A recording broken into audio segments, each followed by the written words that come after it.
मानवाधिकार जर्नलिस्ट असोसिएशनच्या महाराष्ट्र प्रदेशाध्यक्षपदी इम्तियाज शेख यांची नियुक्ती.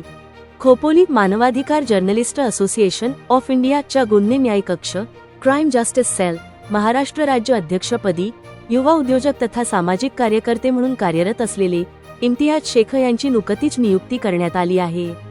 या नियुक्तीनिमित्त खोपोलीत आयोजित करण्यात आलेल्या पत्रकार परिषदेत ही घोषणा करण्यात आली. संस्थेचे संस्थापक आणि राष्ट्रीय अध्यक्ष ॲडव्होकेट इम्रान अहमद यांच्या मार्गदर्शनाखाली ही नियुक्ती करण्यात आली आहे. समाजातील भ्रष्टाचार, हुंडाबळी, भ्रूणहत्या, नशाखोरी, गुन्हेगारी आणि फसवणूक यांसारख्या सामाजिक वाईट प्रथा दूर करणे हे या संघटनेचे मुख्य उद्दिष्ट आहे. याप्रसंगी बोलताना नवनियुक्त प्रदेशाध्यक्ष इम्तियाज शेख यांनी राष्ट्रीय अध्यक्ष ॲडव्होकेट इम्रान अहमद यांचे आभार मानले.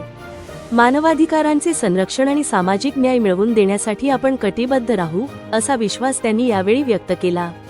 या कार्यक्रमाला national chief vice president colonel Narinder Pal Singh, राष्ट्रीय सचिव सुरेश मारुती जांभुळकर, रायगड जिल्हा अध्यक्ष कर्जत जांभिवली, सरपंच अजिंक्य आर भोईर यांसह विविध क्षेत्रातील मान्यवर उपस्थित होते. घेण्यात आलेल्या पत्रकार परिषदेत अनेकांना विविध पदे वाटप करण्यात आली असून इम्तियाज शेख यांची प्रदेशाध्यक्ष नियुक्ती झाल्याने सर्व स्तरांतून यांच्यावर अभिनंदनाचा वर्षाव होत आहे.